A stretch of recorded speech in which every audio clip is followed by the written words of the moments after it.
talented and creative. I wish that described me.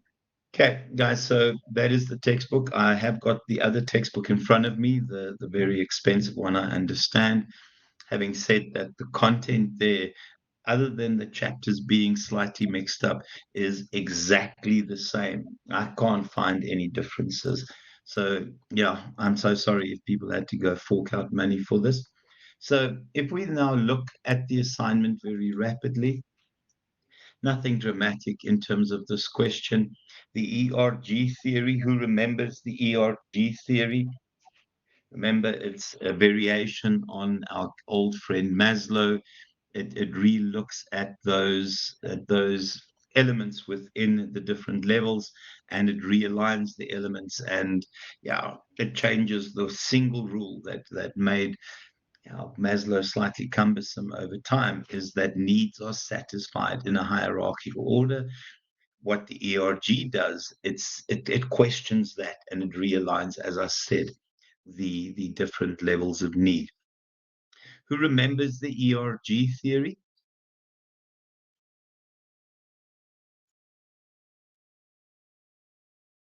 Okay, so in terms of the ERG theory, the three elements are existence. In terms of existence, what the ERG theory did, it aligned the basic elements within Maslow, so those physiological needs as well as the security needs, and it combines those into a single set of needs. So in terms of the existence needs, if we look very quickly at the chapter here, motivation and performance, and if we go here, there is the ERG theory. So in the textbook that you've bought, it's on 423, and then 424 is the two-factor Hertzberg, and then 425 is the, yeah, is it the individual needs theory? I just need to see whether that's the case. Yeah, so need for affiliation and power. So I'm just going to type it in here, guys. I've saved this now as um, which pages do you want me to put in, guys? The pages in your textbook, or the pages in the electronic version that I've given you?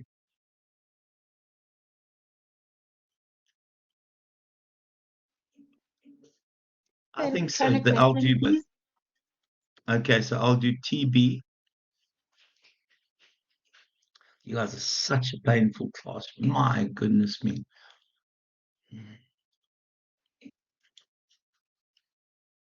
Oh, you gosh. Okay, that's fine.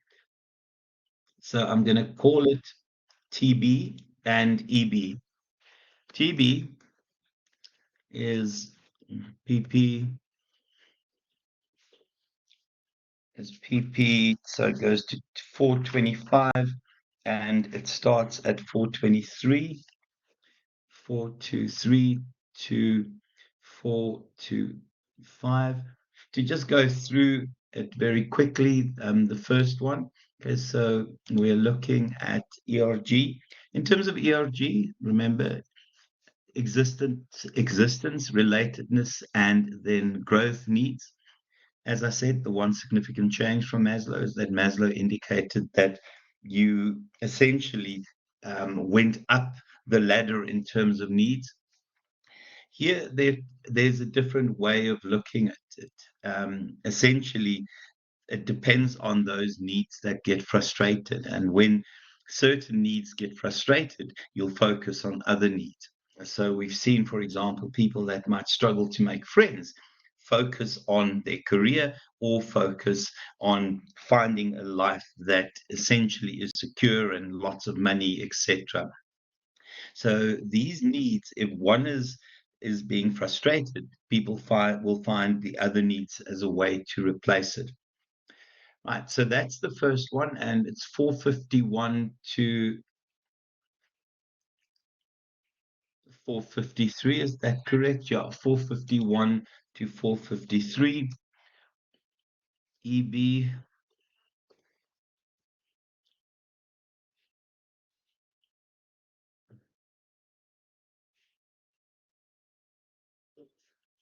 Okay, let me just make that slightly smaller. Sina, they've just shared the textbook. I think who shared the textbook? Somebody shared the textbook on the group. I haven't seen if it's come through. I know there are real issues. Okay, I see my WhatsApp has prompted. Um, or can somebody just share the textbook on the group? Who's going to do it? It's 25% extra if you do it. Thanks, Tanya. That's 25% extra in the first assignment. Right. The second one then is the.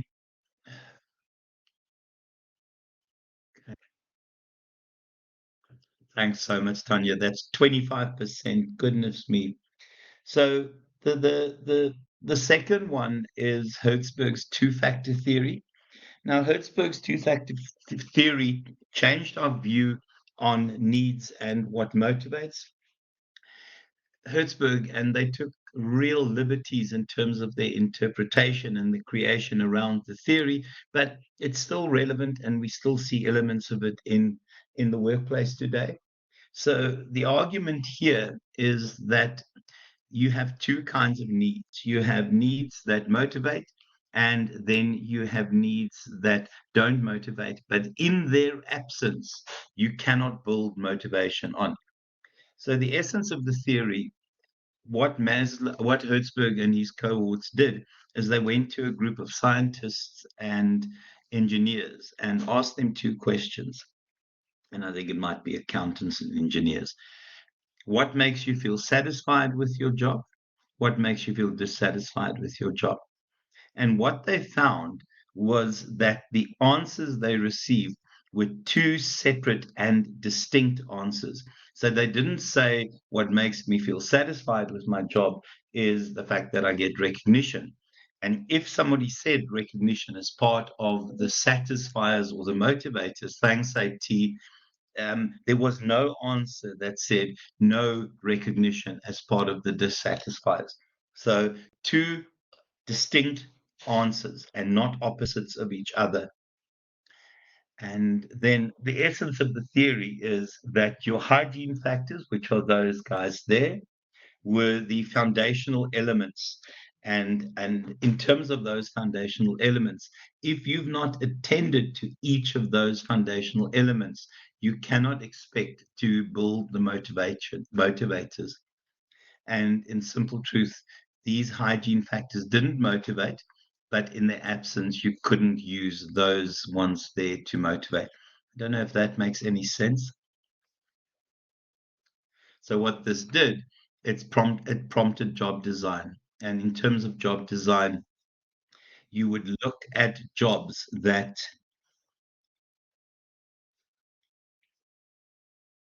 guys, quickly send a link for the group. Is this the WhatsApp group, Fabian? Fabian? The WhatsApp group, I'm Yeah. assuming. Okay, Yes, that's yes. fine. Sorry, yeah, I do apologize. Yeah, I've been out for a couple of weeks. I'm just It new to the doesn't matter. group. This group I'm looks here. I'm after each catching other. up. Okay, boy, that's fine. Okay, so in terms of the hygiene factors, those need to be addressed, and it started creating elements around job design. So we realized that when we design a job, we have to make sure that the relationship with the supervisors is effective, that the working conditions are ideal, that we, in terms of interactions with others, build opportunities for the really good interpersonal relations to be built. And then obviously that we pay people a reasonable salary, and we provide them with job security, and then we create policies.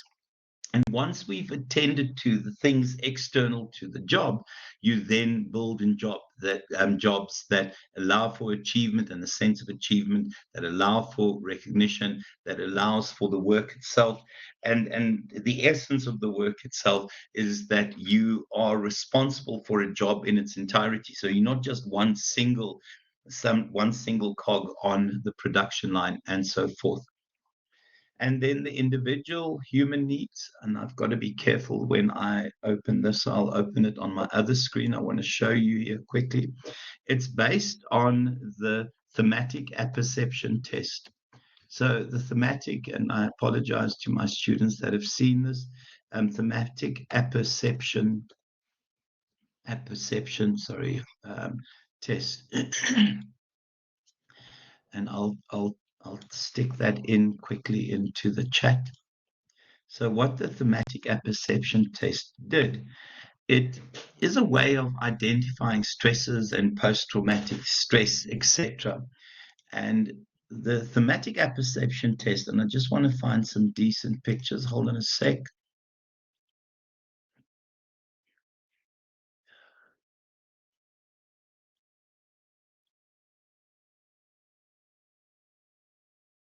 Always reluctant to just open things.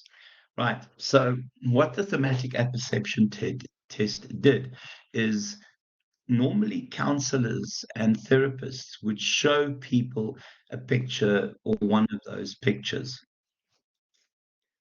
No, sorry, Gerardo. I don't know what learning unit we are, Boya. What learning unit is this, guys? Remember, we're doing assignment 2. We're doing assignment 2.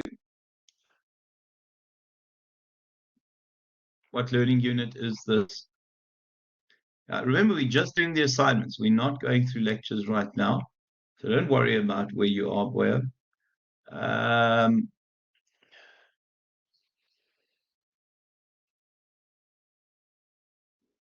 So it's learning unit 5. Sorry about that. It's learning unit 5. So if we look here, the idea of the thematic apperception test, and as I said, it's used by, don't worry, well, we don't leave people behind. It's used by therapists and counselors to identify traumas and needs, and it's particularly used in post-traumatic stress. So if we look at, and I don't know which is one that normally gets really nice answers, that one there, this picture would be showed to a patient, and then the patient would have to tell a story about that. Those of you that have been in matric recently will remember they like the idea of giving you a picture. They certainly wouldn't give you a picture like that. And they'd like the idea of you telling a story about that picture. So if we look at that picture very rapidly, what story will you tell about that picture? Who wants to tell me a story? And not too long, very rapidly. Who wants to share what that picture means to them? What story would they tell about it? Don't make me nominate someone. I'll go ABC if you're not careful. Chrissy, tell me. Krazan, tell me. Sorry, doctor, which Krazan, picture is that you're referring to? this guy there in the corner. Hi, sir. Hi, Love how you Krazan. pick on me, but it's all good. I'm a Um, bully. a story about the photo. I feel like it's maybe like a lady judging another lady because she's prettier and the one is older, or she could be thinking about how she used to be as youthful as the one in the front compared to the one in the back. Yeah, that's interesting because the one story that often pops up as a consequence of this picture is the fear of aging. It's the fear of aging. Oh, that's a nice one, Chelsea. Yeah. So essentially, this is the mask, and that's the true her, the feelings and the things that she hides. Okay, very cool, Chelsea. Very, very cool. Anyone else?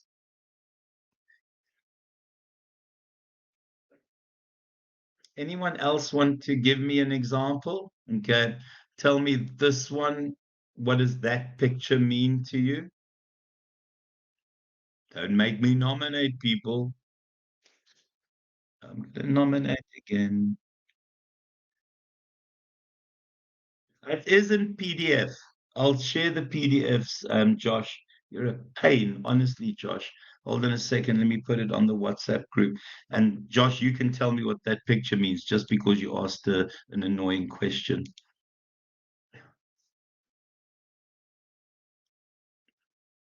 Josh, what does that mean?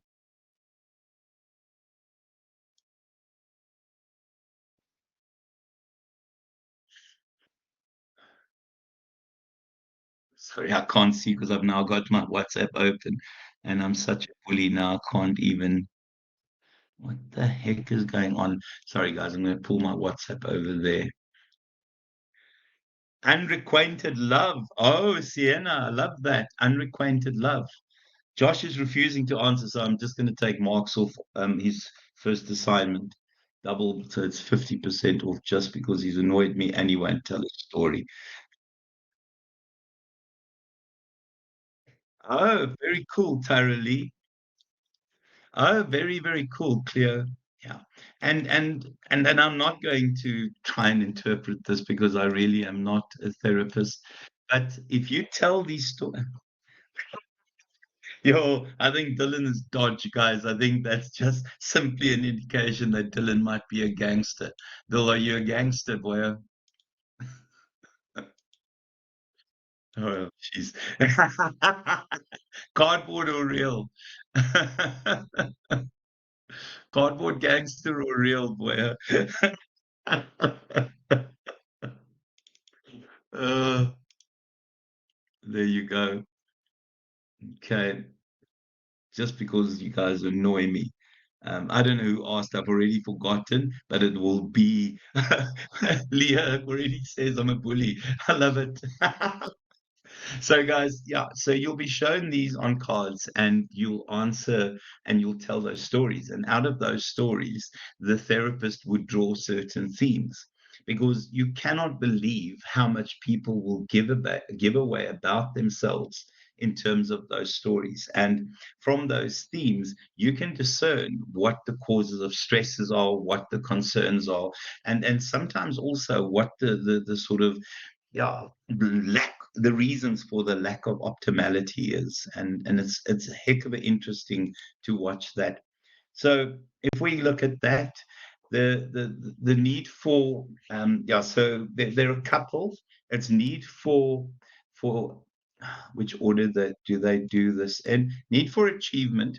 The suggestion is that these are individuals that will set their own incredibly high goals for themselves, will set very high standards, will work very hard to achieving those standards. These are individuals that love the idea of recognition and essentially will be driven by success. The second one is need for affiliation. So these are individuals that have significant social needs. These are individuals that take a lot of gratification from making a difference in other people's lives. So when I think of need for achievement, I sometimes think of someone like Richard Branson. When I think of need for affiliation, and I know this is a little bit before some people's time, she's now Saint Teresa as well as Lady Di. For me, that is the reflection of those kinds of individuals. And if you have a high need for affiliation, you are likely to be in marketing, you're likely to be in sales, you're likely to be a social worker. And then need for power is the need to be large and in charge. It's the need to control assets and people and resources, etc.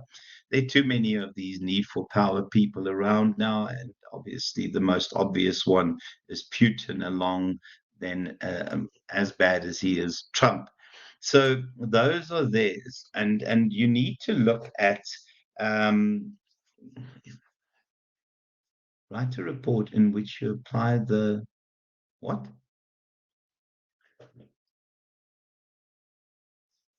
Okay, yeah. So essentially, how do we use those theories to motivate individuals? Yeah, I think in terms of ERG, you make sure that you address people's social needs, that you make sure that you existence needs, that you make sure that you pay them a reasonable salary and you give them job security. In terms of the two-factor theory, you make sure that you sort out the foundational elements and then you build in recognition and a sense of achievement. And then in terms of these three, it normally requires some sort of assessment, and the belief is that these needs don't exist individually within a person, but they are normally two present. So need for achievement and need for power is something that we see often in COEs. Need for achievement and need for affiliation we often will see within people that work in social entrepreneurship. And then it's unlikely that you'll ever have affiliation and power within the same person, unless you're there to manipulate. Okay. So this is the group assignment. Oh gosh. Okay. And then there are presentation details. Sorry, any questions in terms of that first one? I don't think there are any issues. I don't think there are any issues. So the second question, it is emerging approaches. Let me do this. Thanks, Tanya. There. Right, so let's look at the textbook very quickly. You're looking at pages, if anyone finds it before I do, please tell me.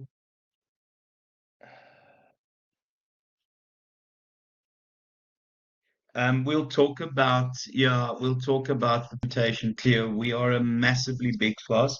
I will talk about the presentation, but I think I want to talk about it not when I'm being recorded. So guys, in terms of the emerging approaches, you are looking at pages 472 to 473. 472 to 473.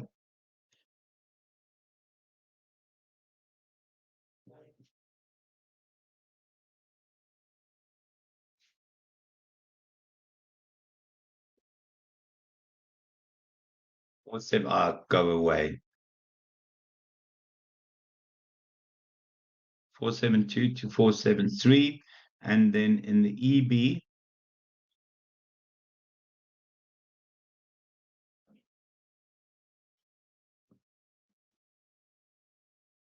we're looking at, sorry, I'm just going to cheat.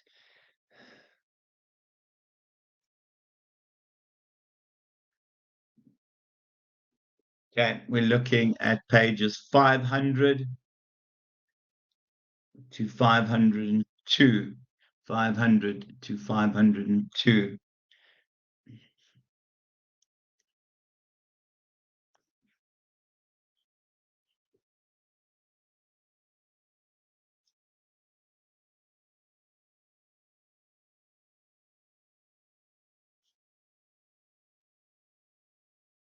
And then, yeah. Please present the report in a 15 to 20. What are they asking here?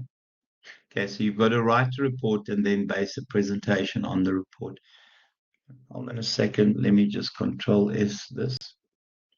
Do you want me to share this with the page numbers in as well, guys?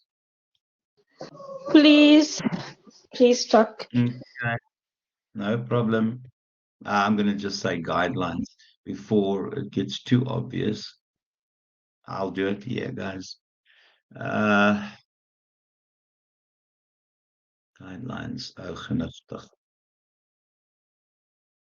Hold on a second. I'll quickly upload it. Oh, Katie, did you type something silly that I would shout about?